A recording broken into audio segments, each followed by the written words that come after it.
on believing, nobody else gotta see it. Keep on reaching, the stars are aligned and feel it. I said keep on believing, nobody else gotta see it. Keep on reaching, the stars are aligned and feel it. I got ice in my veins and my teeth are froze. Happen cause the passion I've been making goals. Only time I feel alive is when I'm chasing goals. And when I'm reaching goals, that's why I be alone. The time I level up is when I be alone. Only way to really find out what you're capable. Let's put it all on the line when you're chasing goals. There's a magic that'll happen when you're facing up. There's some magic that'll happen when you're waking up. And when you're weak and numb, but you keep breaking them. I'm talking curses that are around you generational. I'm talking chains around your neck to really weigh you down. Like I used to give a fuck of what they think about. I was swimming on the surface, but I'm deeper now. Lost you out a long time, face the reaper now. Forget what everybody says, you gon' be the one. This borderline fly like a skateboarder high. Comprised provocative prototype, immortalized to the mind. Delude your mind as soon to find and food yourself. You could rule the world as good as how to do the work. Exhale the negativity. Start bringing in the new. Be the reason someone out there keeps a dream in pursuit. Cut the base, let it bleed. Light it up, illumine all. Pursue it all. Proving to be indubitable. Believe in your mind. What you say and think is what comes to life in the days and weeks. It's all possible. Baby steps making it be. Dedicate consistent set in daily routines. Tired of being alone. Keep on believing. Well, then you're missing the mark. You've been putting it off to tomorrow. It's time to feed with the shark. Keep on believing, nobody else gotta see it. Hey, Alicia. Hey, Alicia, how's it going? Hey, everybody. I'm here. I'm sorry. Mute button. It's okay. So many Yeah, buttons. so many buttons. Working on a new So intro many. and stuff. Welcome, everybody, to the NonCustodials Live today. I'm Zach Martin with my co-host here today, Alicia Bullock. Welcome. Hello. Welcome, everybody else that's here. Thank you for tuning in and joining us. We're excited to have you guys taking part and just enjoying what we have coming up here. We got a great show today. A friend of mine, author, a wonderful mom. She's shares parenting with her kids, and she's just a really incredible lady who I've really spent a lot of time with for the last probably 5 years, and we've just had a really great relationship. So, Alicia, this is your first time meeting her, right? It is. It's most of the time it's my first time meeting everybody. So That's okay. I'm a fangirl. It's good. I mean, It works out. it's hey, I love it. What's up, Alex? Good to see you, buddy. Hope everything's going good for you in St. Louis. So, I think that yeah, I'm a fan of everybody that I've invited to bring on the show and everybody we've had so far. And if people want to have people on, would love to have your input. We're looking to get a lot of fathers to come on here soon, also, and some mothers with their parenting experiences, because it's nice to hear the stories that everybody's gone through to get to the spots where they are today. Whether they're an advocate or a shared parenting expert. Oh, you're from Kansas City? Oh, Kansas City too. Hey, Missouri in the house. So either way, it's good to have these different voices and different ideas out there and shared of what is happening in this community and with parenting around the country and the world. So we've got some cool shows coming up. We got next week we have Jeff Miller from St. Louis. He is the 50/50 guy, and he's a lawyer, dad, advocate. He just started a new business to do legislation work. He was instrumental in the group that put together the work for the bill being done in Missouri over the last half decade or so. And he's fantastic. And then after that, we're working on getting a dad on to share his story. And it should be a really interesting one. It's got some international border issues and stuff coming up. And it should be really engaging and informational, which is really cool. And then after that, we got a mom coming on, and then we're going back to some experts, because it's nice to have people who have spent time researching and doing the work to get this stuff done, right? Absolutely. So, Absolutely. anyways, I've rambled on, and it won't be the last time. But I think everybody came on today to see Emma and listen to Emma talk about her story, the new book that she wrote, the 50/50 Solution. The Just came 50/50 out. solution. Just came out a couple weeks ago, maybe a week ago, 2 weeks ago. I've thumbed through it. I have not read it yet. Me either. But I intend to read it, and Emma's going to probably school me on it today and let me know all the important things along with you guys. And so, without further ado, let's welcome Emma to the stage. Welcome, Emma.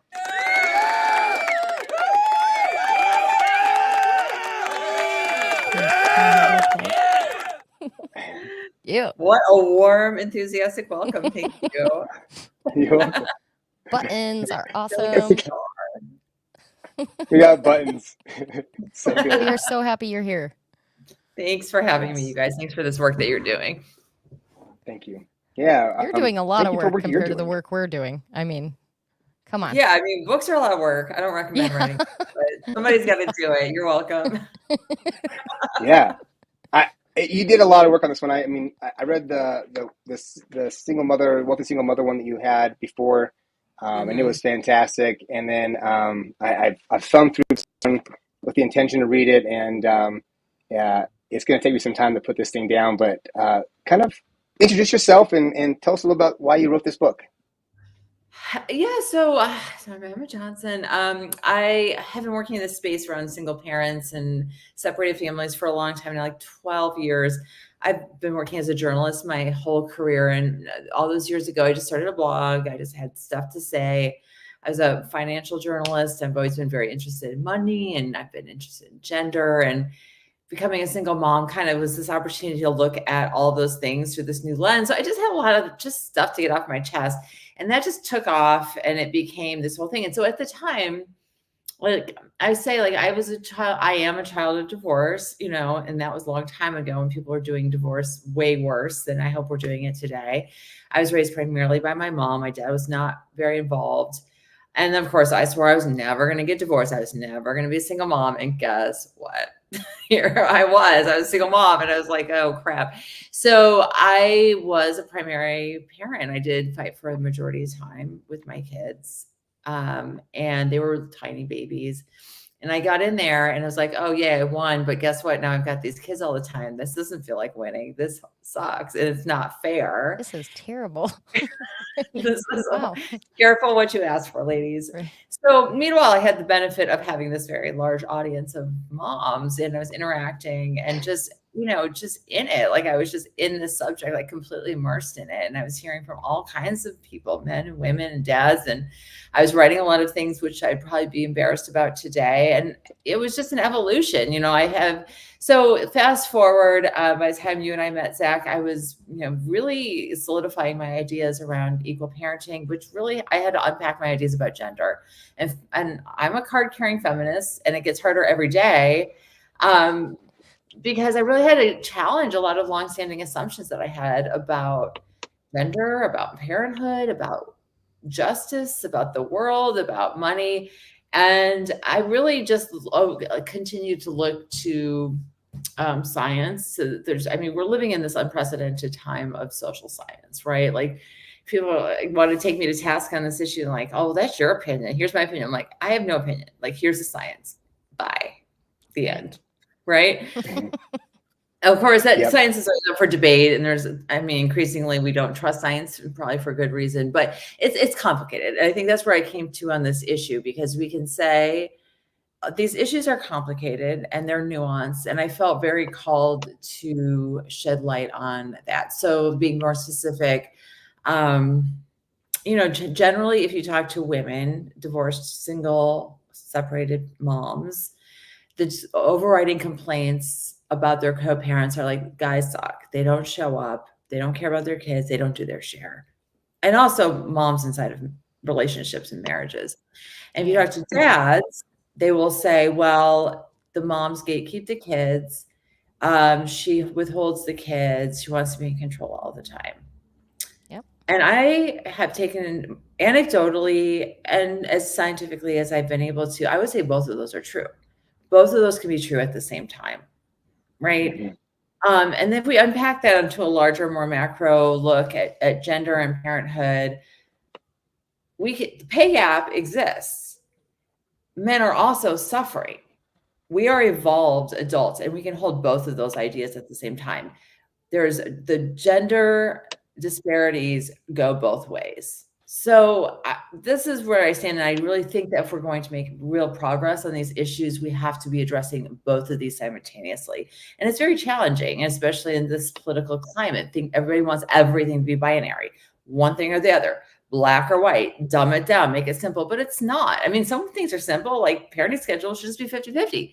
Right. Yeah. But in terms of the larger things, I think that I really hope that we can call on our higher selves and give each other grace and be curious about people's human experiences and curious about gaps in justice and equality. And it's hard to get there. And that's why it took me several years to write this book, because it's hard. Mhm. Wow. Yeah. That unpacked a lot. That's That a was lot. So that's good. my introduction. And I'm Emma Johnson. This is Emma Johnson. Yeah, that was a lot to start by with, the way. and really good. I mean, like, lots of great information. I think one of the things that is interesting is your evolution, like you talked about. You know, I mean, there's a lot that I like to talk about that you talked about, but the evolution from I want to win custody of my kids, right, and I want to be in charge, and then getting what you wished for, and it not being the ideal state. Tell us about kind of how that went about. You know, how did that in that experience? How was that? And then what made you change your mind? And how did you get the buy-in from your co-parent, your dad? You know, I don't spend tons of time talking about my personal story for a lot of reasons, including that mine. I feel like it is anomalous. I mean, everyone thinks their divorce story is so special, and they're not. Yeah, I'm they here to do. tell you, the story is super boring, but mine's special. But I'll just very briefly say, like, my kid's dad, he, right before we split up, he had a brain trauma and really went through it, and so he really wasn't doing great at the beginning of our journey as co-parents, a divorce. And so I honestly, so one of the big themes of my book is that in the spirit of grace, like, life is going to happen, right? People they're deployed, they have chronic illness, they have mental health issues, they have addiction issues. And that doesn't mean that 50-50 is never going to be part of that family's story. And I think that as a culture, take the laws out of it. I mean, if the law is okay, whatever, but as a culture, if we understand the 50-50 is best for kids whenever absolutely possible, if we approach co-parenting in the spirit of 50-50, that creates so much flexibility for us to deviate from it. So if somebody's caring for an aging parent, right? Maybe that schedule isn't going to be 50-50. Maybe it's going to be 20-80 or whatever the number is. Right. But everybody knows that you're going to do your darndest to get back to the 50-50. And then that's communicated to the kids, and the kids understand that both parents are in it to win it, and that both parents are equal, that moms and dads are both equal, that their love for both of their parents is important and reflective of how their value as a person, right? And you can come back to it. So I started my divorce journey. There was no such grace or no such understanding of equality at all, right? And so in my dream scenario, if my children going forth have a tragedy in their families of parents, there would be a community around them that would say, okay, that's really bad. Let's support you while one parent is primary parent, the other parent can take care of themselves and hopefully get support, so you can come back to something that's more equal. So in my family's case, we did go through that hard time, and I just frankly nudged until we got to 50-50. And a whole bunch of things just fell into place where it can happen, right? It can happen because it's like you're just moving. I don't know. I know I'm being vague. I just don't want to get into my own personal stuff. Yeah, that's okay. A lot of things we talk about in our groups and I'll stuff, at the men's groups that I Zach. do, we talk about not telling your story, right? Because everybody has a story. They're all terrible. Like, it's never you don't get divorced because, we had like the most Disney relationship, and then we figured, you know what, let's spice it up with a divorce, right? And that's not how those things go.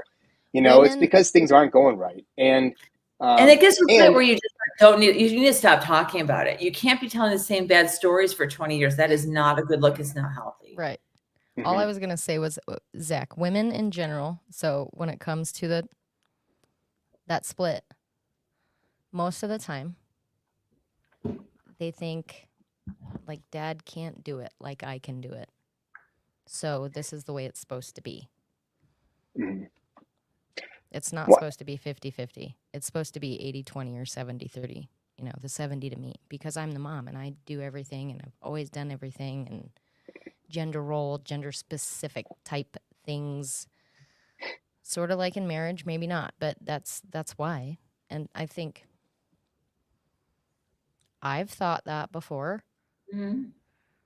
I think Mhm, most women, they have that opinion. Well, our culture sets it all up, right? Yeah. And we're all of us are products of our environments and our culture. And I think we have to understand that before we're going to change it. Right. That doesn't make us bad women. It doesn't make us bad moms, but I think it's those of us that have media platforms is our responsibility. Tell people show a mirror on that, help people unpack the science, that I mean, this is what this is a whole education for me too, right? It's like moms and dads both biologically, chemically bond with newborns, even Right. prenatal, right? mhm. Children benefit equally but differently from mothers and fathers, Right. right? Not That's what just came to Right. mind when you said that, was yeah. like the skin to skin conversation, like somebody was talking about the other day, like, oh, why is the dad holding the baby on his chest? Why? That doesn't even matter. And it's like, you're dumb. Move along. Well, Yes, right, it does matter. the product Like, of that it is like definitely does. the kids don't benefit. But then we're talking about men, right? When we dismiss men, the importance of fatherhood, we're robbing men of arguably the most important primal part of their humanity. And we have Mhm, collectively, as a culture, done that. And then we wonder why, men are dying at much younger ages and dying of deaths of despair from overdoses and suicides Suicide. Yeah.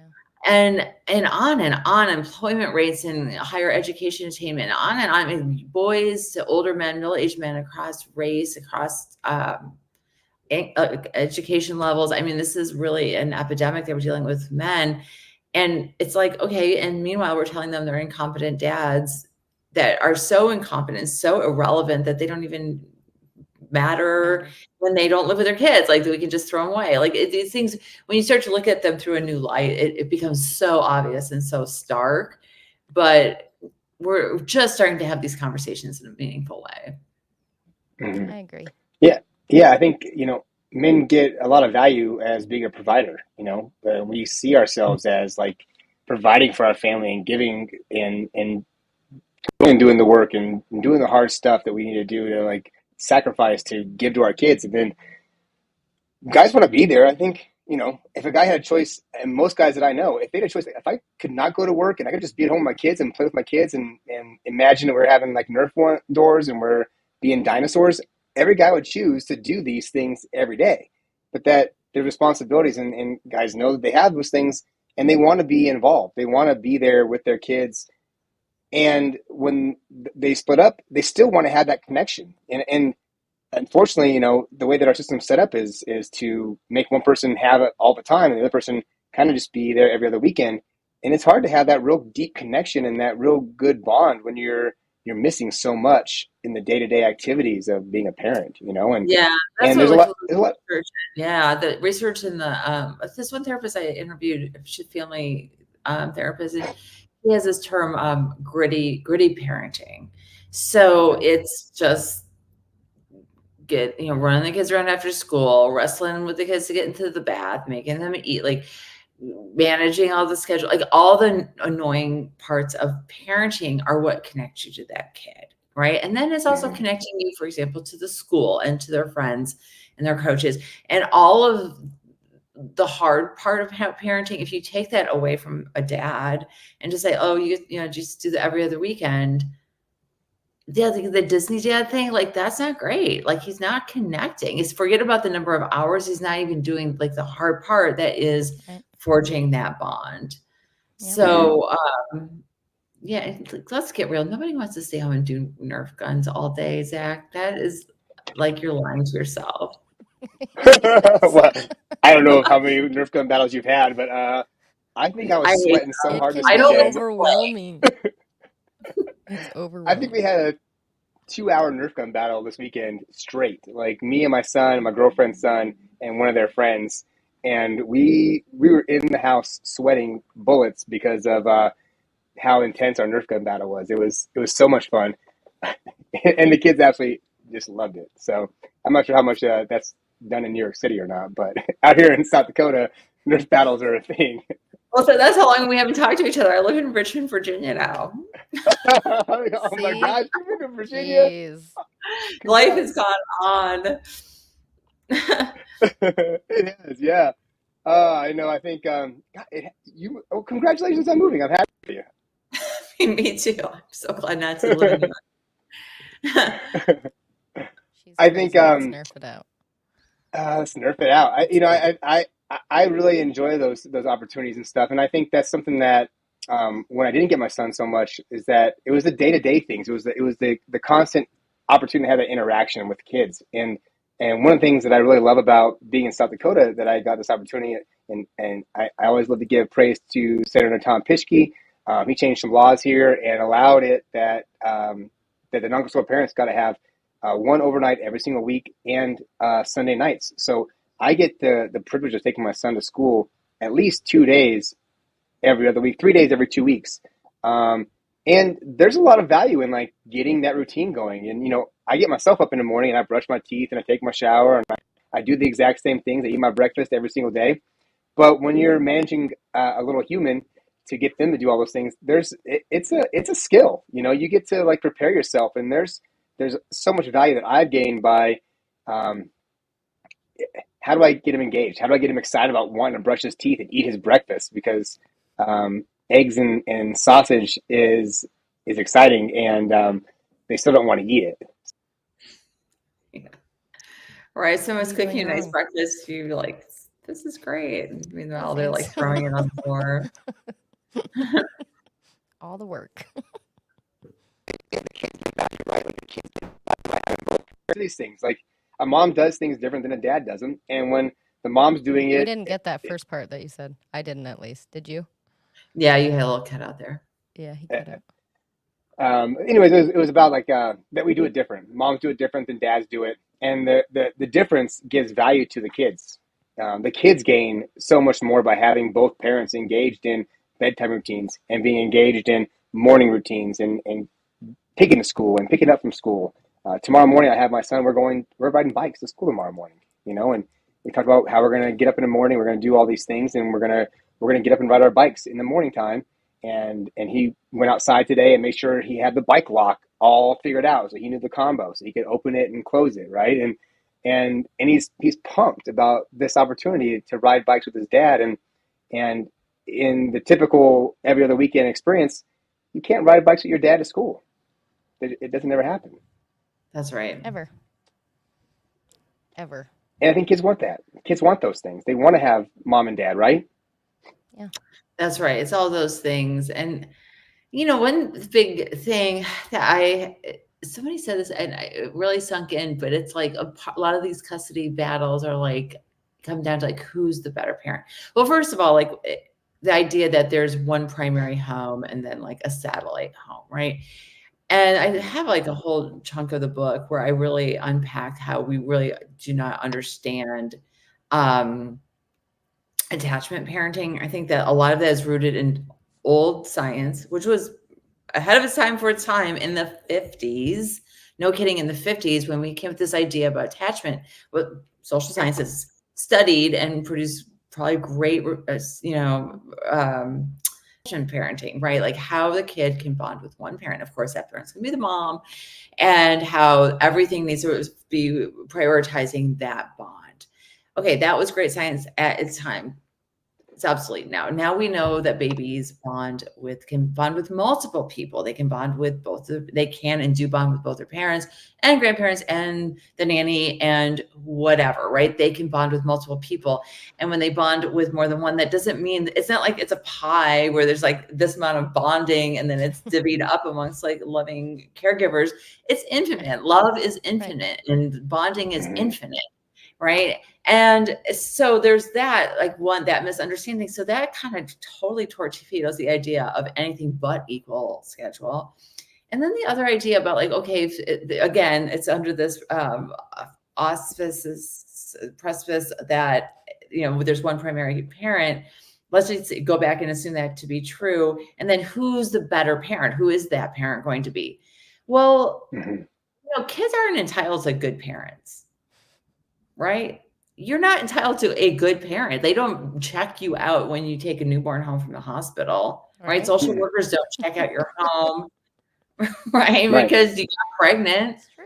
They don't even check your car seat. Like, hey, good luck. Here's your kid, and sign this paper. Yeah, some hospitals, some states, they do check the car seat. That's true. But it's like, you don't have to take that kid back to the pediatrician. Like, there's no vetting. Like, it's your biological kid for the most part, assuming that this kid isn't safe, reasonably safe, maybe going to school eventually. If it's your biological kid and you're living with that kid, like it's pretty wide open. But when we get divorced, everything's scrutinized. But I would argue that, there's probably in every family one parent that's the better parent. That doesn't mean that that kid benefits from having that parent more. I have not seen any science that supports that.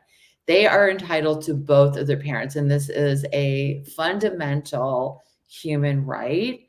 And P.S., the most contemporary science, the settled science, it is settled science, shows that 50-50 schedule is important. It's not just the hours, like all the benefits that you're talking about, Zach, like all the cool things you can do and the gritty parenting we're talking about, like the bonding, that is all huge, right? You could probably get that in 60-40, like you have a not perfectly 50-50 schedule. You can get that, but that 50-50 number is actually really important. This comes from Bill Fabricius, Dr. Fabricius of ASU, who we all know. He does like a lot of work, a lot of studies in this space. And he does a really nice job of explaining why that 50-50 number is so important, because when it communicates to the kid that both parents are in it and they're not leaving. When schedules are unequal, it is nearly always in the favor of the mom. The dad is marginalized. And statistically, those dads slip out. They have been told by the courts, they've been told by culture, but they've been told by the mom, they don't matter, whatever, you're a lesser parent. And so those men need to go somewhere where they feel appreciated and find meaning in their lives, right? Because they're not making those bonds with those kids. They don't feel like they're important parents and they slip out. But when we have that 50-50 schedule, it communicates to the dads that are important, and it communicates to the kids that your dad's not going to leave. And that is amplified when there's conflict in that family, though, because parents do fight. That's why they don't live together anymore. So when there's that fighting, when that number is 50-50, that schedule is 50-50, that kid feels that much more secure that nobody is going to abandon them. Right. Mm-hmm. It's really That's so just that powerful. simple. It's just that simple. It is. And it's so simple. You don't have to get out a calculator or a calendar to figure it out. It's just 50-50. Right. Pretty easy. Right. 50-50. Obviously, and just like you said before, sorry, Zach. Everybody acknowledges that some families don't work that way. There's people that are deployed. There's people that have certain types of jobs. There's all kinds of things where it can't necessarily work like that, like all the time. But you can definitely make it work around any schedule most of the time. Yeah, or just the spirit of it. It's like, like Zach, I think you guys have worked out in a creative way. Like, you're not going to get 50-50 anytime soon, but you're seeing your kid every day in some way. Like, and maybe that helps the mom out with her work schedule, whatever. So it's like, there's other ways to communicate that or get around it and be creative. If unfortunately everybody in the room can't get it together or chooses not to get it together, or like you said, that there's external factors that get in the way.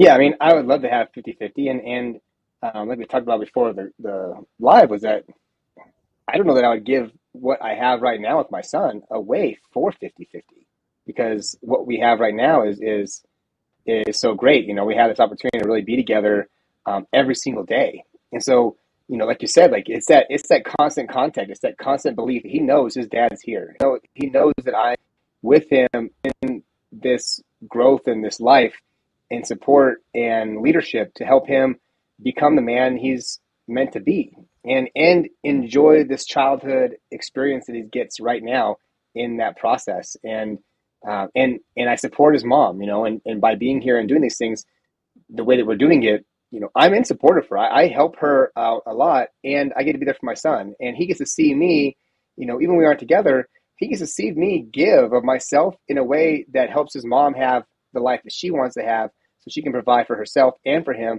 and I get to be there for both of them. And so um, I don't know if you see it the exact same way as I do, and I like the way that I see it, that it gets to be that I am really giving of myself completely and fully to build this great co-parenting relationship, so our son can have the best of both of us and have the opportunities to thrive. That, you know, he gets one opportunity to be a child, he gets one opportunity to be a human, unless you're, you know, believing in something else, but um, he only gets us one opportunity, and we get to, like, I get to support him in making it the best that I can be. And I think that's the beautiful thing about it. And it's so important for parents to get over themselves. I think that's something you brought up earlier, was getting over, Yeah. you know, your notions of what it has to look like, of what you're supposed to do and what, like, your roles are supposed to be, and realize that what kids need is as much love as possible. And it comes from, you know, both extended families, having grandmas and grandpas and aunts and uncles and cousins um, and other relationships pouring into the kids, and they want all. You know, they're not like, I only want my mom's love and then my dad's love occasionally, but then nobody else. Please, like, save your love for Yeah. somebody else, because I'm loved out. I only have so much. You know, kids are like, give it all, right? Yeah, they're greedy. They're greedy like that. They are. Right. Yeah, So and the other thing is, like, people, I've been thinking a lot about, not just in terms of this custody issues, but just, I think we cling to, you know, in custody divorce situations, people, the big conflict is going to be the time sharing and the money. And these are really the only two things that you can definitively measure. So it's, like, really lazy. It's like, okay, you're pissed and you're arguing or whatever, and it's like, you can't measure how much rapport you have with your child. You can't measure how, like, totally over you are your ex. You can't measure, like, who of your friend group thinks you won the divorce, right? These are not measurable things. You can estimate, you can tell yourself that you're winning it, but you can't actually, it's not a tangible, concrete thing. But you can measure overnights, you can measure child support. These are concrete statistical things. So I think that's one of the reasons people get obsessed about it. It's like, oh, you know, he can have the kids 30% of the time, but not 50% of the time. But guess what? The kids go to school, and then they go to their friend's house, and then they're at sports all the time, and then they go to summer camp. So who cares about actually that 20% delta? Like, get it. It's so stupid. right, right. Yeah, I I'm mean, sorry, and yeah, I like I had to said, step away. I'm sorry, I they're just had doing to There's so many no things, right? value in that. My son's in every sport known to man, and I feel like Yeah, he almost is. every night he's going, you know, um, and so you're not getting that much time. And is feeding them food and giving them a bath, is that, like, really the best quality time? Like, that's usually a fight. So is that, like, the greatest quality time you can get with your kids? You know, Well, and eating and bathing. the other force though, Zach, is like, I devote some time to the book. Like, there is a whole pushback now about these, like, endless hours of quality time, all this pressure to have all this quality time with our kids. The kids don't need that much. Like, we've doubled or tripled the amount of parenting hours that we put in, especially educated white people like you and me, who are like, whatever. One, there's pressure. Again, this whole attachment parenting thing that's gone totally sideways, misunderstood. And then we're like, you know, sitting with a kid to do algebra when he's 6, and then we're like trying to sign him up for, like, advanced, you know, like, all of this hyper intense parenting for what, you know, to make them competitive in this economy, or is it just feed our egos, or because everybody else is doing it? In any Egos. case, it's not productive. It's making our kids nuts. It's making them neurotic. We know where they are all the time. They've got tracking devices on them. We're calling them in the middle of class. We're like, get their grades online before the kids get their grades. I think your kids are little, like, just wait, mine are teenagers now. It's like, you can be up your kids' butt so bad until they're like out of college, and it's not serving them. They need like a hug once a week, a vegetable once a month, and they need to go play in traffic. They really do. Yeah. They don't all this parenting. Yeah. So if I we was take with that my, away from parents and moms in particular, you can't argue for more time, because more time is invaluable to anybody. Right. I was with my girlfriend and her friends and our kids, and they're all Hold at the on. exact same age, so they have a great time. Let's clap for that. And we Should were be a at mic we were drop at somewhere. a creek, right? We were playing in the creek, and we're throwing rocks, and the boys played. It's 4 boys. They're all 7, 8 years old, and they played for like 3 hours in the creek by themselves, and had like the greatest time in the world. They didn't recognize that we were there. They didn't come and interact with us. They just enjoyed themselves, and they found sticks, and they sharpened sticks, and they were doing just like 7 and 8 year old boy things, and we sat there and talked as adults, like leaning against our cars, having a nice conversation, and that's what kids need. Like, they got wet, they got dirty, they were covered in mud. They had a little mud fight. They spiked rocks in the water and were Yeah, chasing around but some you didn't see them the ducks. whole time. You were staring at them the whole time. Probably pretty close. Yeah. I'm not like that. I'm sure. Sort Somebody of was I'm a watching them free probably at range every parent. moment. Eye contact with them the whole time. And then if they went around the corner, you looked at you like, find my phone. Yeah. Well, like, when we were kids, it was it's a societal thing, right? Like, be home when the streetlights come on, right? That was a thing that I had as a kid. We're gonna have dinner, streetlights come on, be home when streetlights come on. That was the rule, and we were allowed to like run free in our neighborhood. And today's day and age, I mean, somebody might pick your kid up and call the cops on them if you let your kids run around Oh, in the that's so true. streets around the neighborhood and stuff. And it's something that we did just fine. And nowadays, unfortunately, it's questionable. And then you get the cops called on you, and then are you a bad parent? And now is CPS going to be at your house, like wanting to supervise you and like Probably. and micromanage everything that you do as a parent? Uh, I think we need to go back to that time where kids are allowed to roam free and allowed to have some freedom. I give my son a little bit of a boundary outside of the house and in the neighborhood, but I don't let him cross any streets or anything else, because he has an alleyway and a couple of houses that he gets to roam around in, and we don't have fences in our neighborhood, so it's kind of nice. But but I feel like I give him more freedom than a lot of parents give their kids. It's a And pressure. I feel you on that. Like, I was like the free range parent, but it was lonely and, to your point, scary. It is. And the thing is, I mean, again, like, science wins, and like, it's safer to raise your kids today, not just like stranger danger, but like communicable disease. And, people aren't beating their kids like they used to when I was a kid. right. Oh, we're having a big old discussion on Facebook about. Our kids are so safe. Like, kids when I growing up, people had broken arms and legs. Like, they fell out of trees or off the jungle gym or whatever. Not anymore. Nope. Kids don't have broken legs because they're like such precious angels. They're so protected and they don't take risks. Right. And this also, I've also heard people talk about, it's like the feminization of parenting. Right. Because it's dad's inherent value they bring to parenting is like encouraging kids take the risk. It's like the kids playing in the jungle. The examples, the kids playing in the jungle gym, the mom's impulse to be like, no, it's too dangerous to go high. Whereas the dad's like, yeah, you go high, but if you fall, I'll catch you. Right. Like, take the risk and I'm here to support you. Whereas the mom's inclination is like, don't take the risk. And there's a role for both. But things have gotten out of balance where it's like the kid's just not going to take the risk and go in the jungle gym. And then they're like totally dependent. They can't take care of themselves, or like this anxiety that riddles young people. I mean, I have a number of friends who work in higher ed and academia, and like, these students are, I mean, I went to college when I was like 18, whatever, and I was done. It's like paying my way, had a job, got myself there. These kids are like still children, like the parents are calling the professors. It's shameful. Have you been to a playground lately? like a playground with, kids, ranging from probably, kids at a playground could be like 2 to 12. And Yeah, their what's a their 12-year-old doing on a parents, playground? what's that? What's a 12-year-old doing on a playground? They should be Well, out working. that's true. Okay, but it could be a whole range of kids, but there is, stacked I'll like tell you a funny 5 story. parents all around the thing, and it's Yeah. like, do you let your kids play at all? Like, they design this stuff so it's pretty much safe for everybody.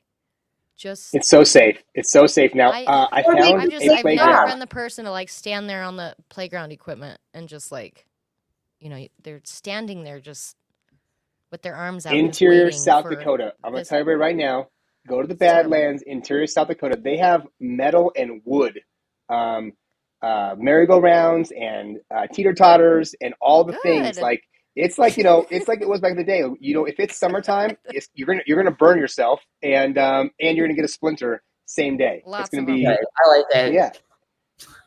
It's I'll a tell you a great story. playground. My daughter, in the middle of the day, the school day one time, she texts me, "Will you Venmo me?" She's 16. "Will you Venmo me $1?"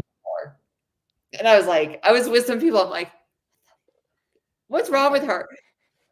Later, she came home. She said she was hanging out with her friend at school, and the friend's like, "Oh, I need $5 for something. I'm gonna ask my mom," but she always Venmos me 10 just to be safe. And my daughter's like, "Oh yeah, you want to see how my mom rolls?" And she's like, "Will you Venmo me $1?" I was like, "No."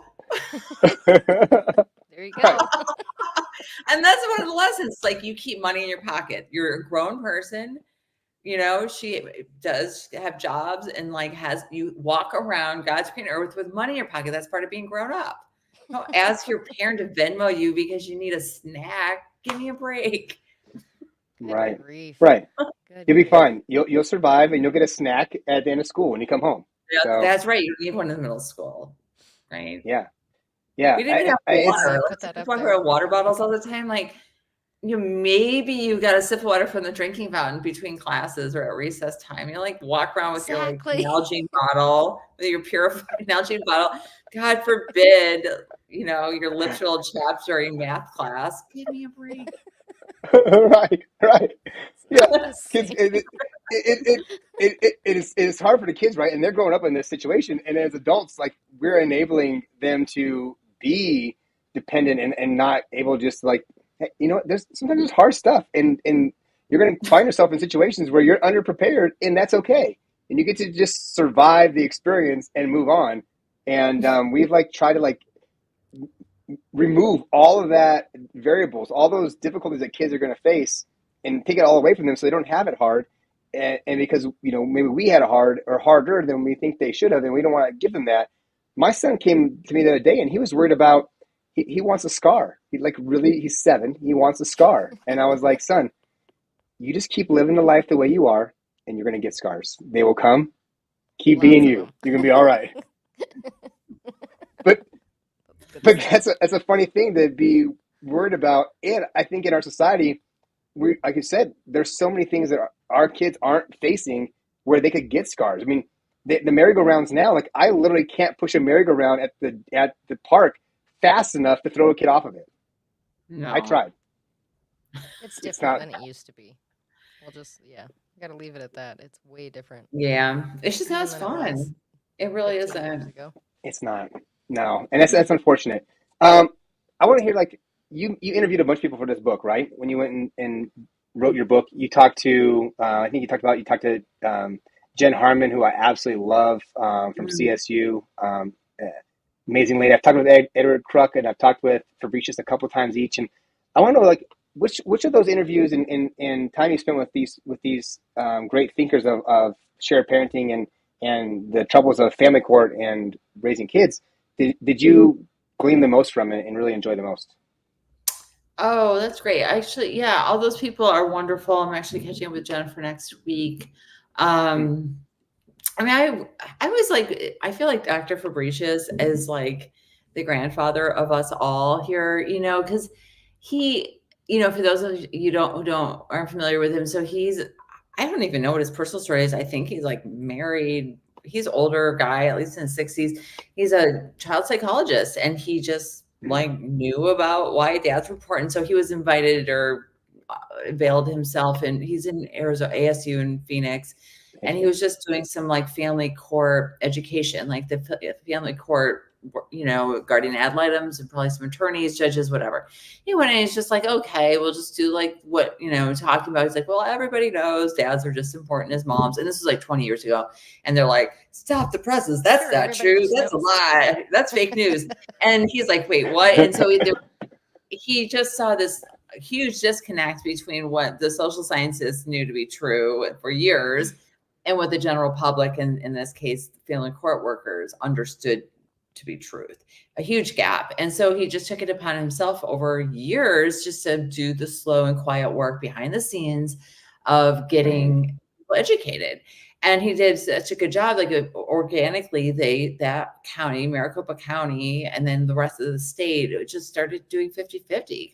Right. And it was because of his slow and quiet education of people. Right. He wasn't out on the steps of the courthouse screaming about his own personal drama. He wasn't like yapping about his crap to the press. He was just educating people with what he knew to be true, which is, good science, and doing a lot of his own research. And he continues to do the work. He continues to do the research. So anyway, so on and on, and it was just organic 50-50. People were just, judges were ordering 50-50. And then that's how things happen. Like trickles into the community, because we know here, most people don't go to court, right? You might make a call to a lawyer and the lawyers will be like, look, everyone here does 50-50, do 50-50. It's not worth it to try to go in front of a judge because the judge is going to tell you 50-50. And then what happens? You're on that playground with the super slow, boring merry-go-round, and you're miserable in your marriage, and you're seeing all the like cute, fun other single moms and dads, and you're like, hey, how's that going over there? And they're like, oh, it's great, I do 50-50, and then I go out and get laid all the time. It's awesome.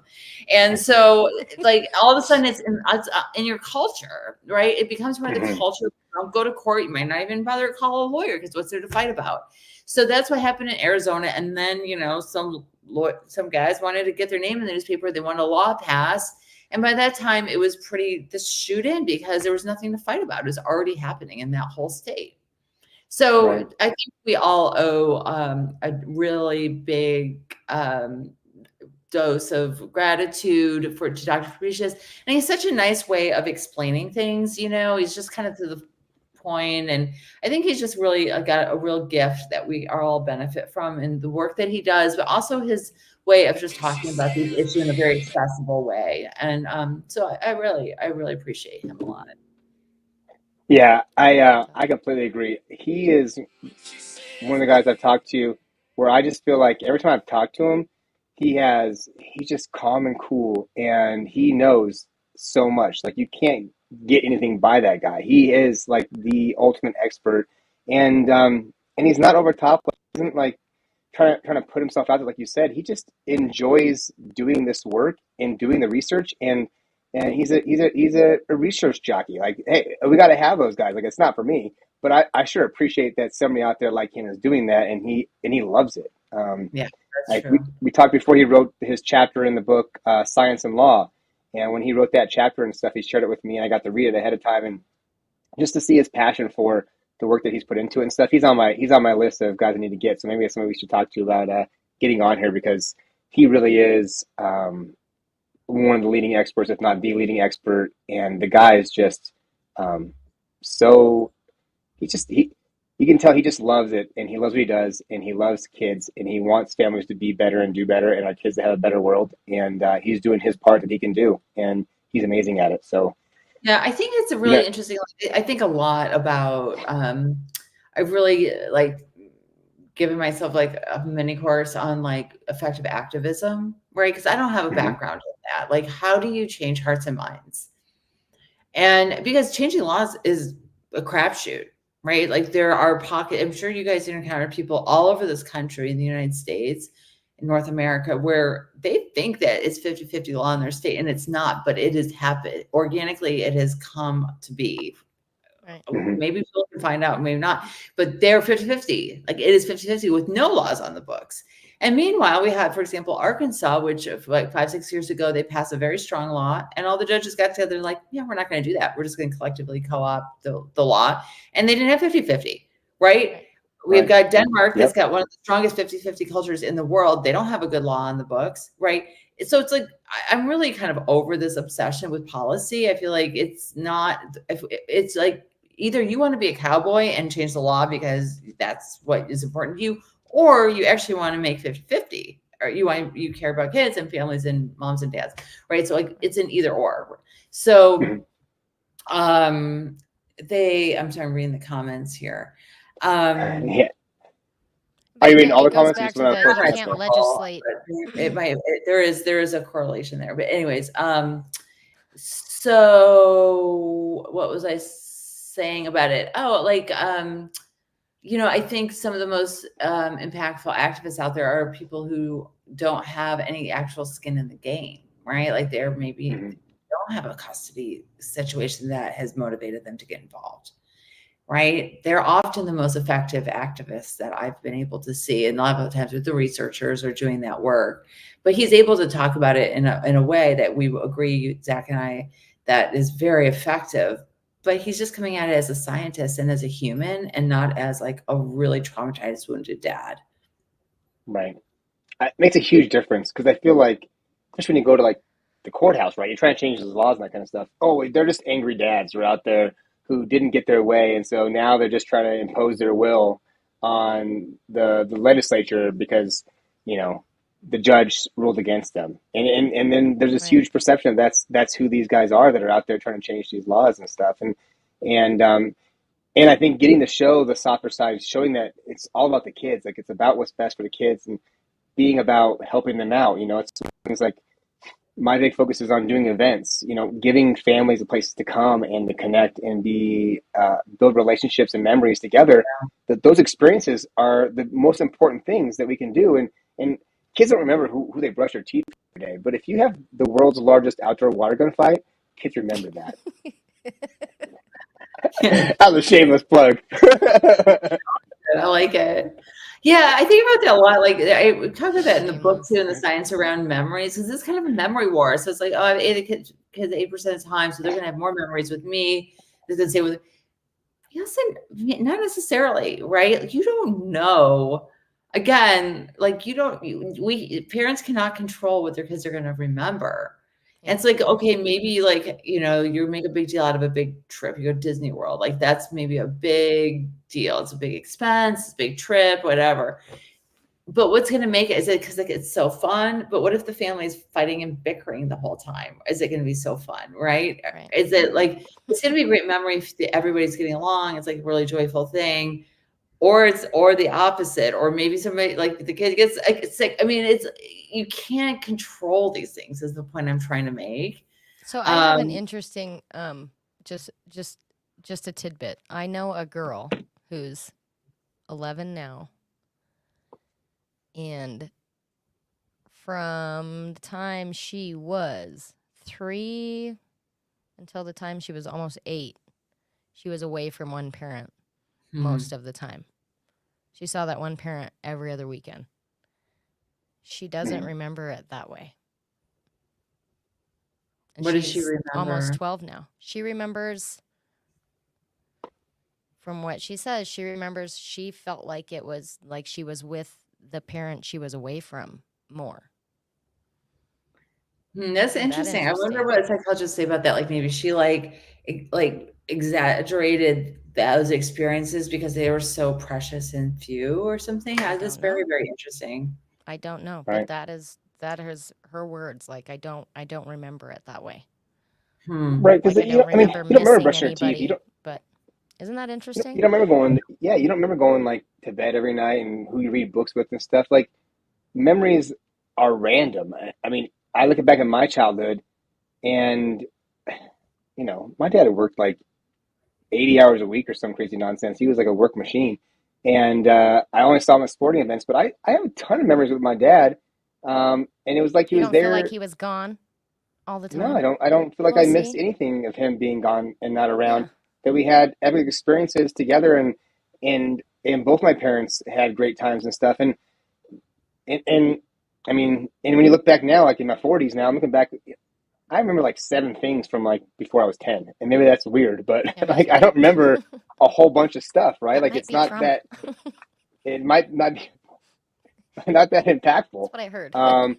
Just And yeah, and but having, I think having the opportunity to have those things and be in those spots and uh, gives you a chance to have more memories that are remembered and stuff, yeah. and more opportunities. And but the day to day stuff, like, I don't ever remember brushing my teeth as a kid. I don't ever remember like fighting with my mom about going to bed, right? Like those are never memories that I had, I or like believe you. I didn't want to get up in the morning and we argued about getting up in the morning and getting dressed, right? Like those, it happened. I guarantee it. I know if I asked my mom, she would tell me these things, and probably everybody else would. But like, kids don't have those memories. Those times, while they might be impactful in the moment or help shape them in how they grow, that's not what kids look back on and go, that these are the things that I remember from my childhood that impacted me, right?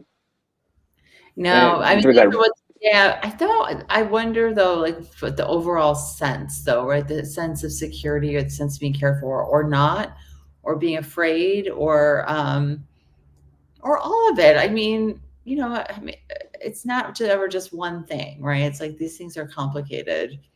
And that's the mhm, Yeah, that's way the, complicated. that's the beauty and the mess of being human, right? That's all of it. yeah, yeah. It it's a lot of fun to have. I mean, like getting to raise kids, right? Like there's no manual. My friend called me up and the car seat thing was big because he called me up the other day and was like, "Who do I call to get my car seat?" He lives in Chicago. Like we're gonna have a kid, and I think his kid's gonna be due like in 3 weeks, so he's still got time. But he's getting his car seat set up because that's this guy is an analyst, and he's like, I gotta have everything. All my ducks have to be in a row. I gotta have all of it planned out, and who's gonna help me out to get my car seat set up? And I was like, I go to the hospital, and they may have a social worker, but odds are, man, read the Fire manual department, for the car seat and Exactly, just the fire department. fire departments the are all car about it. I think they give it to you for free even sometimes. Sometimes, a yeah. car seat. All right, go to your fire department. If you're having a kid, go to the fire department. I did not know that. I have an article on my blog about it that I did not write. Somebody else wrote it. I can help people with that question. Anyways. All right, They're free ones yeah. because people want kids to be safe, so they have free programs for people to get free ones if they need that service. Yeah. Wow. Okay. Well, good. Go to your fire station if you need help. Yeah, it's everything you do in your life, right? Like everything we buy, everything we do, there's a manual, there's instructions. You can go online, like there's manuals for all the stuff you have, every electronic piece you have, all those things, there's manuals. And then when it comes to like having kids, like, you know, there's no guide on how to do these things. Oh yeah, I And just wrote it. What are you talking about? Isn't that why I'm here? yeah, There's this is the actually a guide. book. There's This actually is a your book. guide. Did you not Just know? do it. Equal. It's not hard. Just There's shut a up. Do it equal. book. Yeah, I of think course. I think most important thing that I think and that I've learned from my experience is to get over myself, to let my ego go and not try to control the situation and just roll with it and be of service and to my son and help him every chance I get. Like how can I help my son learn and grow and be his best in this experience right now? And what can I do to be the best dad I can be today? And I think, you know, if you get out of that control mindset, I have to have like control over something, I have to have like the power, and that if I have that, then everything's going to be okay. It doesn't guarantee anything. And that letting go of that and then realizing that this is a human who's going to do whatever they're going to do, and you have zero control over them, and just try to be support and guidance and give them all the love and care, that's being the best parent you can be, and they're going to figure it out, like what one way, whether it's good or bad, and you can't stop them from doing bad things. Like you don't, your kids play outside and they don't get a scar and they don't have any experiences, they still have opportunities once they leave because they're going to turn 18, and you can't stop them from making choices that are going to affect them negatively. All you can do is help prepare them and give them the ability to make those decisions themselves. And if you're controlling them and dictating to them, you're going to prevent them from having that. And when they do get to have that power themselves, there's a lot more chance they're Yeah. going to make those poor choices and do things that aren't in their favor because they didn't get to have that freedom to make those choices and mistakes in themselves. Like what comes riding bikes and that kind of stuff. No, Don't it's a you? Do you gift. agree with that? You give people a gift of screwing up and taking responsibility for it. That's just part of growing up and being an adult and living your best Yeah. life. That's Yeah. life. We've had a few Well, people thank questions about you. like what exactly is 50-50 shared parenting and does it have Oh, good time one. limits? Thank you. I And was hoping you were not the going to very ask that. first person that asked that. And so I was wondering if you wanted to give Limits. like, So it just means that time shared is when parents live separately, that the time with the kids is shared equally. Mhm. However, you can work that out to be. Yeah, and keep it simple. I mean, when the kids are little, maybe it's more frequent back and forth, but week on, week off after they're in school, I think it's pretty easy. And you end up seeing the kids all the time anyways at their activities, and somebody's always stopping by the house because they forgot their wrestling shoes or whatever. Hmm. Agreed. Agreed. What do you think that the most common 50-50 schedule is? Do you think it's week on, week off, or like I to don't know about that. divide? What's the You most don't know? common is I hear all these really elaborate things. Um, I do think that I have not seen any research on this, but going back and forth between parents' house, I mean, that's just an inherent stress, right? The stuff, picking up, moving, can't settle in. That is, and your school project's always at the other parent's house, keeping track of the schedule. That doesn't go away, and that is stressful and annoying for kids. I think we do Mhm. there's ways to mitigate that as best as we can, but that's always going to be an inconvenience at best, probably a stress. So I feel like if you can minimize that as much as we can, like with fewer back and forths, right? Because that's always a pushback, like, oh, well, 50-50, that's just too much back and forth. Well, I lay it out at some point here in the book. It's like if you Mhm. do like the every other weekend, every Wednesday night, I think that I figured out that came to like I'm 12 back and forths a month. yeah. Right? Whereas, A lot. like, for example, my kids are a lot of families, like my kids go to school on Friday morning, like where we at Wednesday. So Friday morning, they're at their dad's right now. They'll go to school on Friday morning and then they'll come to my house on Friday afternoon. So it's like, you know, 4 back and forths, or it's like 18 back and forths with the Wednesday and every other weekend, and then it's like 4 back Right. and forths with Every other week. oh, you must meet my cat with the week on, week off. Hi. And then Right. when she says, do 50-50. So Right. when Your cat is so smart. she's the boss, she hears these conversations all the time. She's like, I'm sick of it. It's just do 50-50. So but then I mean the other part of it is like people are like, oh well, if because it's always like, well, what if the dad's abusive? What if he's abusive? Well, guess what? Like if I play right, I never have to see my ex-husband.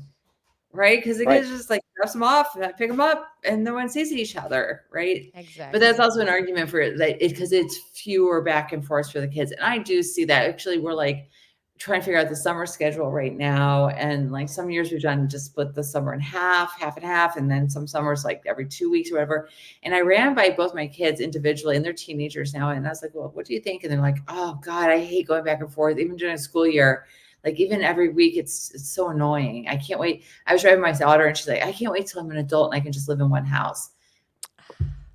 Don't you hate that? Sucks. I hate That it. Yeah. It isn't, breaks. you're just a It, parent and you did it and it's our fault and we're yeah, sorry. That's the way it it is right sucks. now. It Yeah. is. I do feel bad about that. Yeah. So, but right, there's ways that This we can is life. mitigate that. Right. Mhm. So, right, because it's I think again, those. it's back and forth when it's like an every other weekend situation. Yeah. So you Mhm. think I'm sorry, I'm just curious. I'm just picking your brain. So you would be like, okay, 6 weeks, 6 weeks. How long is your guys' summer? Well, I it don't started even when know we were how in New long it York. is. In New York City, summers are forever have been 2 months. It's July and August. Just eight So it's a weeks, month and a month. basically. Yeah. Okay. Hmm. Well, yeah. So you could split it that way and Yeah. And now in Virginia, it is closer to 12 weeks. right. Um, but then I don't know. I think we're gonna do like 3 weeks and 3 weeks. I don't know. There you go. We're But you figuring can it work it out. out. Yeah. Well, and those As long longer as you can time work periods, it out, especially in it'll the be fine. summertime, like you don't have to go on a trip. If you're going to go on a family trip, you don't have to leave like on Saturday morning and be back that next No. week. Like you could go on a Yeah. Wednesday and come back on a Wednesday, and Right. it gives you some more flexibility to Yeah. be the parent you want to be and have those experiences and give your kids the best, you know. And I think the more time you can have together is better. I think the hard part And probably the problem is that it's more about the parents not wanting to be away from their kids and missing that time and that connection than it is like the kids not being fine, you know? I mean, you talk to so many kids who 100%. they can totally handle like, I haven't seen you in a month, but guess what? I see you tomorrow, and it's like I didn't even miss a beat, you know? Like we're right back at it. And it's the parents who count those days and see those days in that time. And kids don't have the same recognition of time and it's you know how fast it goes or slow it goes, and It's so count it like true. we do. You No, know, it's so true. Like, and the other thing is like nobody is anyway, like you got this whole thing like how much you love spending every minute with your kids, and I will let you have that. I will say that most parents, kids are exhausting and they're annoying. Right? And I would yes, say there's a I reason rich people invented sleepaway camp, boarding schools, governesses, big houses, because nannies. Vacations. they're annoying. And then the rich people that can afford like all these divorce lawyers, like, no, I need to spend every waking moment with my child. I can't get enough of my child. Like, you're a liar. You are a liar. I, It's not terrible to have that breather, that break. Your Zach time, Zach. No. Remember Zach time?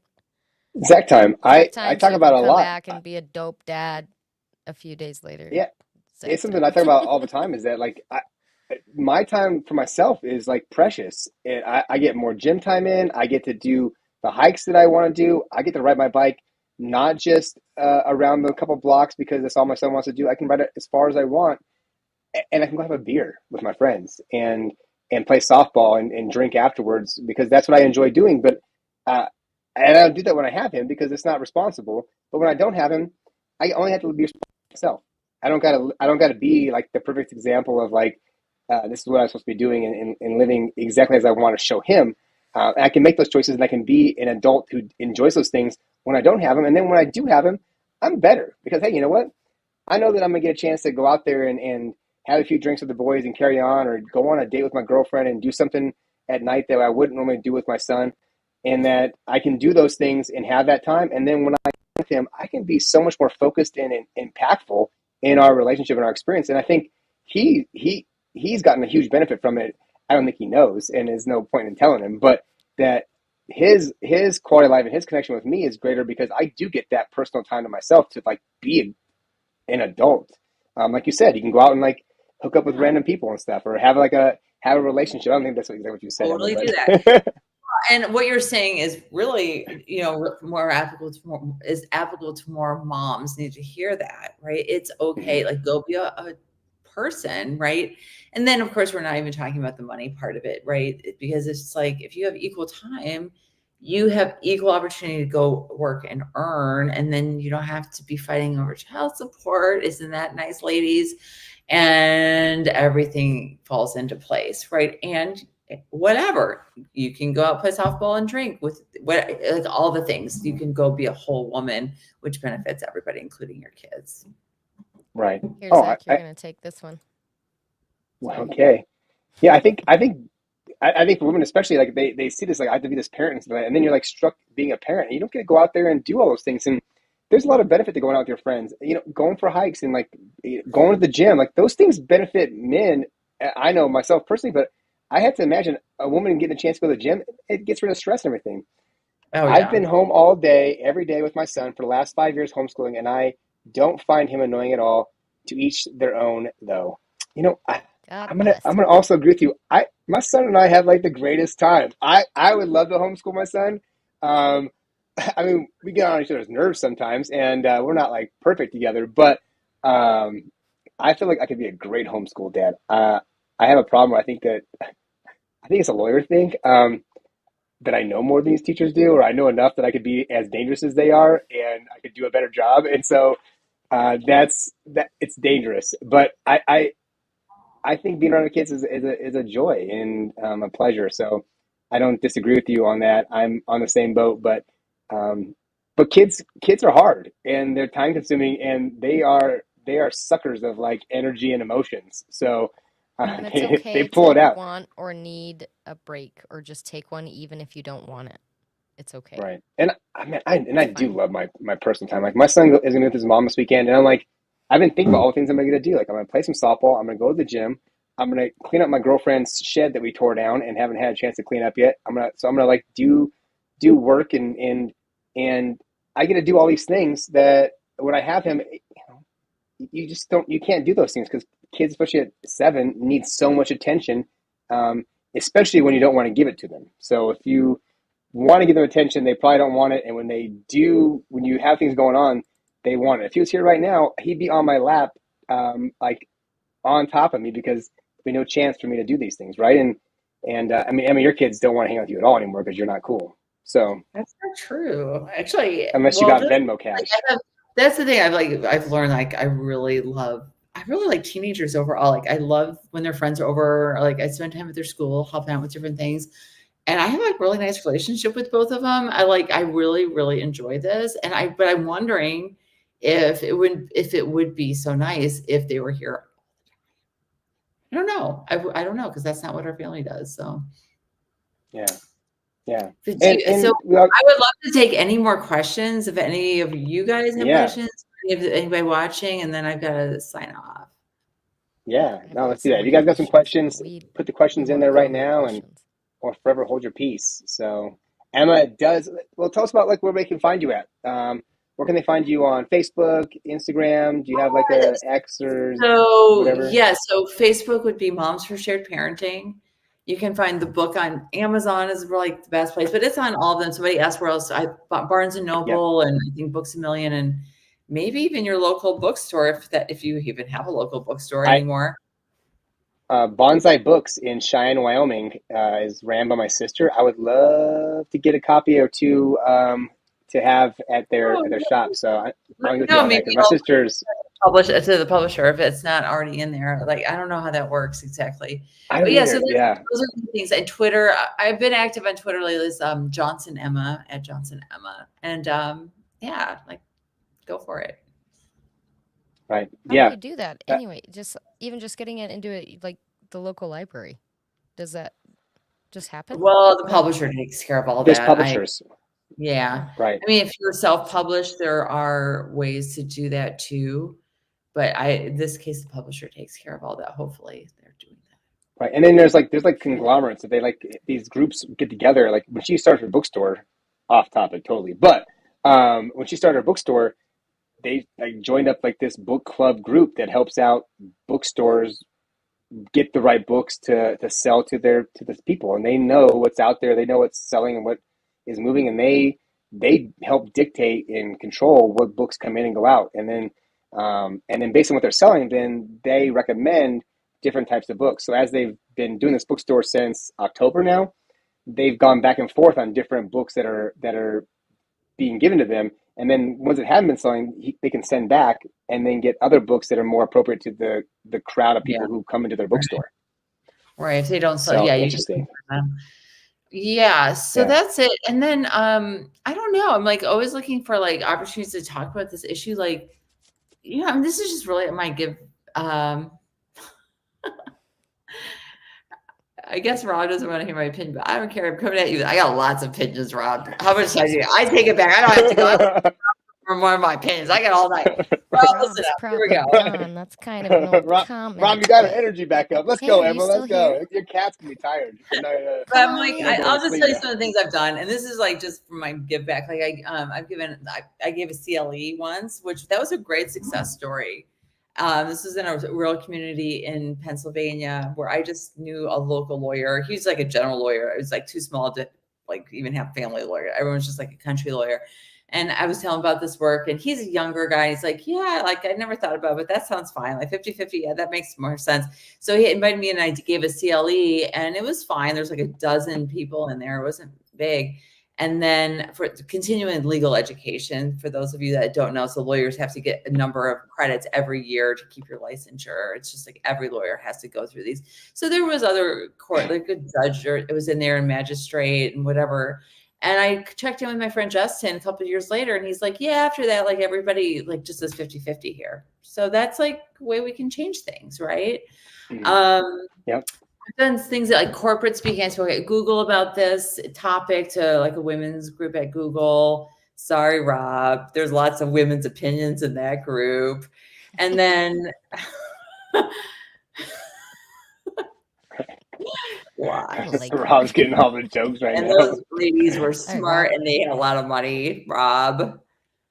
And they Right. Feel free to control write in Google with that your we're on questions or right concerns. now, Rob. I'm available 24/7. I think it's 365. I feel like we have to have women and women who have gone through this experience in different ways who are in support and speak about this stuff. I mean, you go out there, the DV groups are ran by women. The people that are opponents to this stuff are women, and the the viewpoint is, especially when you're talking with like judges and you're talking with the legislators and that kind of stuff, it's that it's angry dads that are out there who are trying to stop this stuff. It's just angry dads, and when they have somebody like Emma come on here and say, "Hey, I had full custody. It wasn't the best. I started doing research. I started learning, and I learned why my kids need to have their dad just as much as me, and the value that their dad could bring, and letting go of that has given my life so much more purpose and ability. I mean, if you had your kids all day long and everything, you couldn't write this book. You couldn't do all the research because you're so busy and getting your energy Bitter. taken out by your kids.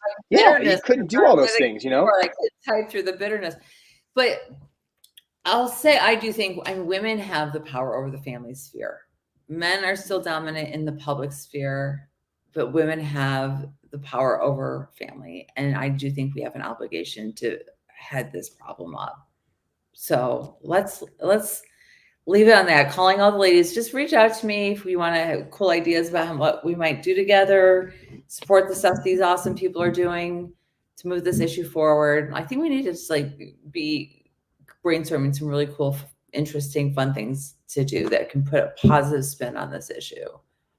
Right. I think the hard part is it's just like this view that it's men against women and we're like fighting about it and stuff. And really, we should be coming together, even if we don't like agree on every single thing. Like, I would say I used to be maybe a feminist when I was younger and stuff. I don't think I'm a feminist anymore, at least not the modern feminism, but that, especially the modern feminism. But I do think, I'm definitely not. But I do think that like it's important to come together and that to give a woman the opportunity. Shared parenting allows a woman to have the freedom to be like the woman she wants to be, whatever that looks like. Being except for this homeschool lady, not her.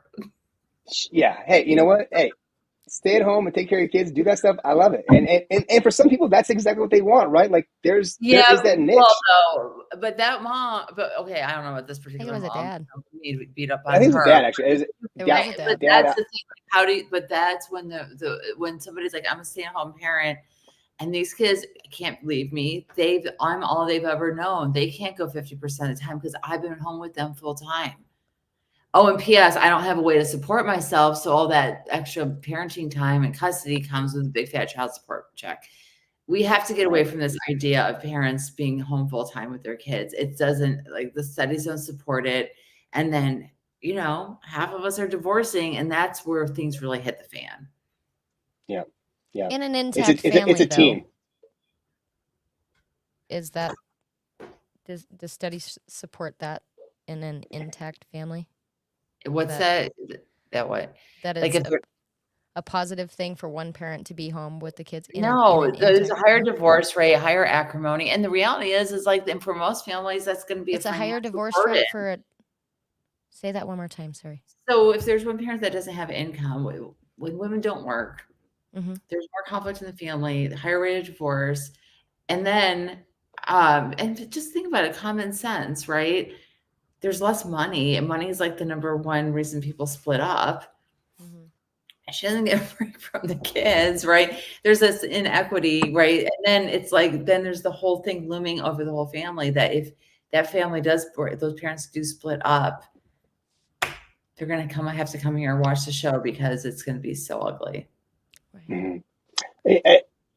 The hard part, like a lot of stuff with my page and stuff that I find is that unfortunately it only come to the page and people are finding the resources and stuff after they're already going through the hard conflicts in courts and everything else, and they're having this drag out fight to be parents and be involved in the kids' lives, and if we could get to a spot where we are coming and getting support before then on how to do these things and doing it in a more, you know, connected fashion. You know, it's how do we do the stuff that's best for the kids and what really is what's best for the kids and not what's best for each individual parent. But that people come in there and they're already in this fight mode, and then they're fighting our pages and stuff. And when I put out the positive stuff about like, let's do this stuff to be better parents, and let's do this stuff to have like more connection with our kids and be more impactful, I get 7 likes. When I put out the stuff like, you know, let's bash on single mamas and that kind of stuff, man, I got like 15,000 plays on a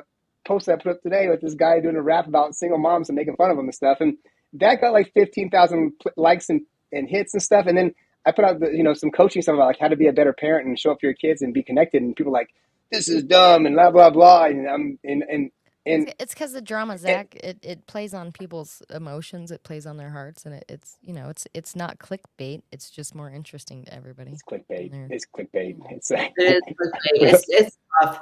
It is really tough. You know, it's not sensational. Yeah, I know. I'm fighting that fight with you. I feel your pain. Yeah. Anyways, Thank you so much. This was really great. I love what you're doing, except for Rob. Yeah. But it was. You know what? Hey, Rob got you pumped up, and we got another like 10 minutes out of you because Rob. So hey, yeah, we appreciate you, buddy. Planted Rob. We don't even have to fish for that stuff. We just have to open our mouths. Yeah, right. Just speak. There's a Rob turn it everywhere. on. And Rob's come in, so it's open the floodgates. But you've been a great friend and really supportive of me in my experience going through my custody before I went to law school and through law school. And I've really felt like you've been a huge support in helping me get to where I am and a lot of my plans going forward, following your lead and listening to your experiences and things I can gain from that to do a better job. It's been really impactful, and you've meant a lot to my life and to the things that I've done to help out in this community. I owe a lot to you for that, and I really appreciate you, Emma. You're a great friend, and it means a lot to have you in my life. So even though we don't hang out, I don't know how long ago you moved to Richmond, and I'm bummed out that I don't know that. 3 years. 2.5 years. Yeah, you know what? I love you. You changed my life. I think. I don't know where you live. But wait, where do you live? Where are you? Yeah. And, we talk periodically and that kind of stuff. It's very random and stuff, and it's hit and miss and stuff here and there. And I recognize you in the book. Make an appearance in the book. You have to read the book now to find it. Yeah, I will have to read the book. So I know, but it's really meant a lot to me, and I really do appreciate you. Every time I've ever talked to you and been around you, it's just been fantastic, and it always has moved me forward into doing a better job and being more focused and connected with how I'm doing this job. And so I thank you, and I look forward to reading this book actually and talking to you about what I learned from it, and just continue to keep growing. So good luck, Emma, and enjoy Richmond. I will be out there in 2 years for the 250th 4th of July bash in DC. So I gotta imagine Donald Trump's gonna throw this bash. It's gonna be like Idiocracy, like on steroids. And the firework display at the 4th of July is gonna be on top of crazy. So Okay. All right, guys. It's gonna be a wild time. All right, you're the best. Good night, Emma. Have I a great cannot night. wait to read the book. Thank you so much for coming in. Thanks, Emma. Good night. Good night. I do really enjoy that. Like, What? That was so good. I'm so It was happy so she good. came on. It- I didn't give her a. yeah. I think she's still around, so she's hearing the ovation right now. But Ovation.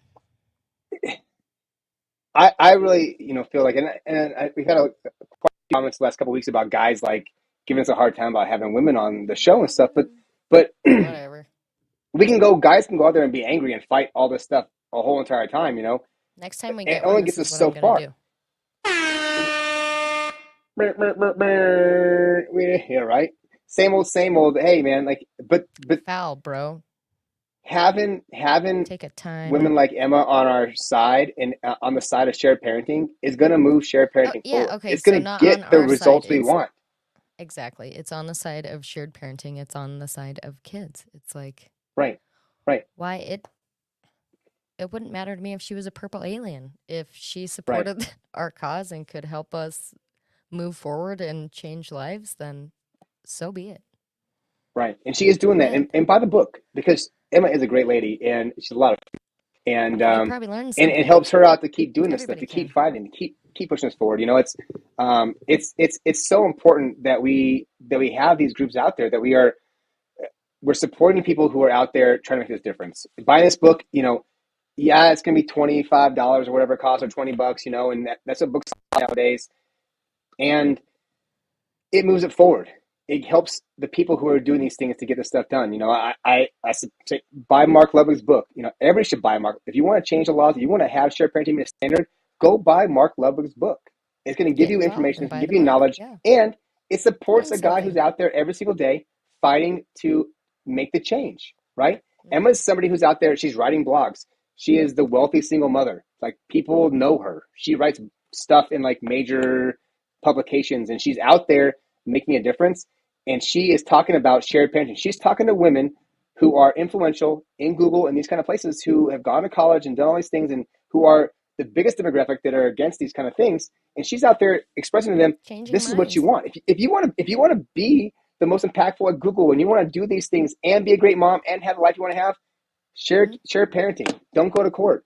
And she's talking about that stuff, and we need to support people who do those things. So, you know, buying Mark Levin's book, buying Emma's book, supporting the people that are out there. If people are making things and doing things, go out there and support them and help them to be successful, so they can keep fighting and doing what stuff we need to do. We all can't be out there. We all can't be Mark Ludwig and go on a tour around the country talking to legislators, right? I can't do it. You know, Alicia can't do it. Not everybody can do it, but Mark has already built that niche, and he's doing it, and he's impactful. And that's what we need to be supporting. We got artists like Philly Slim, right? He writes music. He talks about his struggles of being an alienated father and his stuff. Go out there and support him. Download his music. You know, go on there and download the stuff that he makes. He's putting out new stuff right now. He's getting some stuff done. And he's out there making a difference. Go and support those people. Help them out in their businesses. Help them out to be successful, because he can make more music if he's getting support in making his music. And that music can make a difference. He'll be out here on Father's Day for the world record-breaking water gun fight. So just so you know, Philly Slim will be Plug. performing on stage, and Alicia's coming, right? You and you got family, Yeah, possibly. we're gonna try and make it. I'm gonna touch your husband, so I'll give him a call. But I want to invite everybody out here. If you're on here, if you're seeing this, Father's Day, June 16th, 2024, come out to Rapid City, South Dakota. We're going to have the world's largest outdoor water gun fight. In fact, just the world's largest water gun fight, period, ever done here in Rapid City at Central States Fairgrounds. We've got the fairgrounds. In the We've got history other of the world, it's going to be the a Guinness world. World There has never Record. been a water gun fight like this in the world. So, you know, it's important to go out there and do these things. Like, and that's a memory, right? Like, that is something that you come Oh out here, yeah. you do that experience with your kids, and you go out here. Mount Rushmore's here, Devil's Tower is here. There is so much stuff in the Black Hills. There are activities and things that you could spend every day that you're awake doing stuff. Watiki's here. You will never run out of I've never been there activities. before, you know? Watiki's great. Watiki. I You mean, should come in the wintertime. It's not my favorite summertime thing, because it's hot outside. There's you know, cool pools and stuff. It's also kind of right. nice when it's 100 degrees outside to go inside a pool that's not 100 degrees. So, and you don't get sunburned at Waikiki, and that's cool. White folk appreciate that. So, and I'm just, I get burned. So, um, but it's important to go out there and do this stuff. And so, coming out here, supporting the events that we have coming up is big. You know, come out here and do that. We are going to be doing other activities, and the intentions that we grow this and do these activities all over the place. So on May 23rd here in Rapid City, we are hosting the first ever Dads and Kids Bike to School Day. And we're going to do the last Thursday of every school year and the second Thursday of the fall every school year that is dedicated to dads and their kids. I'm looking to put together a coalition. So it's going to be in Cheyenne. I'm hoping to try to get it in Casper. And I think Sheridan's going to have it also. We just got to coordinate it. We can probably do it. It'll be fine. We can definitely do it. And so, but my intention is that we do this around the whole entire country and the whole entire world. That the last Thursday of the school year, dads around the country are biking with their kids, and that's a core memory, right? Like, you want to know what your kids are going to be impactful by? You brushing their teeth with them and you yelling about eating their food and getting the hell out of the door as fast as they possibly can because they're running late. Like, they won't remember that. They remember like that day when they're in school, but they won't remember that. But you Yeah. ride your bike to school and stuff like that. That's something that bike ride to school is something they're going to remember all the way to the next fall, right? They're going to talk about that bike to school. You do the bike ride to school in the fall, and then it gets wintertime. They're going to be talking about that bike ride to school. And Dad, when can I do the next bike ride to school? When are we going to do this again? And those are the things that build the relationship with your kids. Those are the things that are going to be impactful in having that connection that you want to have. And whether it's on weekends or you get some weekdays or whatever it looks like, those kind of things will be impactful. And when we have these things, this is the stuff that's going to make the changes. This is the stuff that's going to soften the legislators' hearts. It's going to soften the naysayers, those people that are out there to stop us from being parents and that they only want to have moms being parents because that's what's best or whatever. This is the stuff that's going to make those changes, and we're going to make those changes not by coming in there with guns ablazing and stuff, unless they're water guns, but that it's doing the things that show that we're connected, we are focused, we are loving, and we are here to help our kids be the best they could possibly be, and that's what we're going to do. So, anyways, I Amen. rambled. Let's go. So, Alicia, what do you have going on this week? Anything fun this weekend? No. I'm just You have waiting all for your the kids weather this to get weekend, or nice. We're just it's supposed to be waiting like for the weather 70 to get degrees nice. outside. It's supposed to be 70 degrees outside. Friday and Saturday, yeah. But like today, it's freezing rain, snow It's this it's morning. And miserable then here today too. it was nice this afternoon for a few minutes, but we're just waiting It's for the cold. nice weather. It, I'm probably gardening oh, I like that. too Okay. early, like normal, but You whatever. don't do it outside. You don't want to freeze your vegetables. That's what I've been told. I'm a Plant them in your professional, house. so It sounds like you're a professional plant killer. I am a professional gardener. Why does my garden never grow? It's because you plant that too early.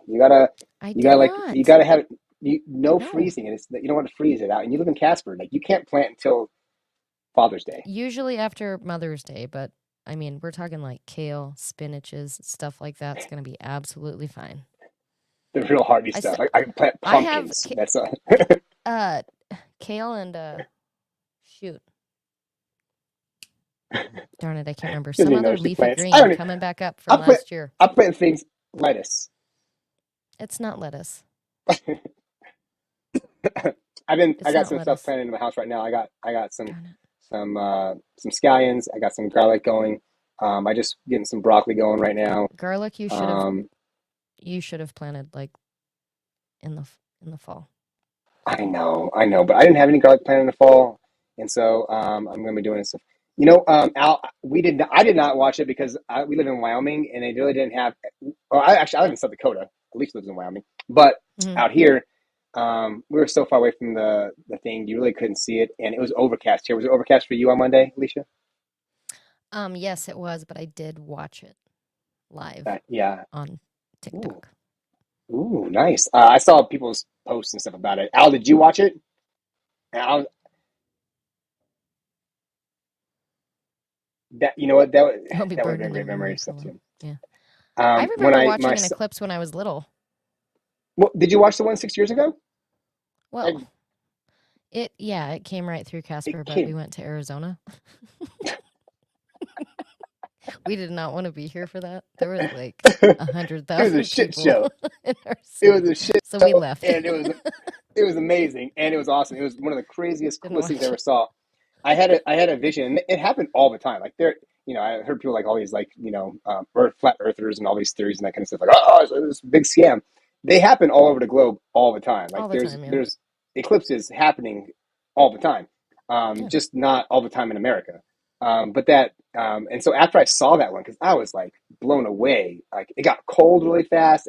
The reflections off of things like the light was just The shining on stuff weird. It was yeah, and the very shadows like switch or whatever. yeah, like and it got Oh, moon stuff. yeah, It was wild. It was a it cool was pretty cool. experience. Um, but I after that happened, I like looked up online because I'm a total dork. All the different like the next infinity eclipses that are going to happen. It was like Um, 40 years or something, 24 years. yeah, something like that. And Yeah, long long past time. my lifetime and stuff of eclipses, and I was like, I'm taking my son to all these eclipses. I'm gonna go to all this stuff. Like, we're gonna see every eclipse known to man because they're so cool. And I missed this one. But I didn't go to Texas because all my friends in Texas said they didn't get to see it. So that was okay. But I heard it was pretty good in a lot of other places. And I think some Yeah. spots in Texas. I know a friend of mine in Dallas saw it, but my friends in San Antonio did not see it. Even So though my we're friend was right. in Arkansas, and so they were right in like the perfect position for full totality in Mm. Arkansas. It's Pretty cool. it's an epic experience, Al. You're completely correct. That is something. If you have a kid who's above the age of 7 or 8, that they will never ever forget the experience of the eclipse. And if you get a chance to take your kids to an eclipse in the future, you should definitely take your kids to an eclipse because Oh, Jason. it's wild. Sorry. So that's okay. Jason said What's he up, drove Jason? to Missouri. Oh Got wow, 4 minutes of totality. That's really cool. it's so cool, man. Congrats on Jason for taking that I'm drive and pretty stuff and going sure and when seeing it that thing. happened here 7 years ago or whenever it was in Casper, it was only like 2 minutes. It was dark. It was like a really It short was period something of like time. that. It was like 2 or 3 minutes.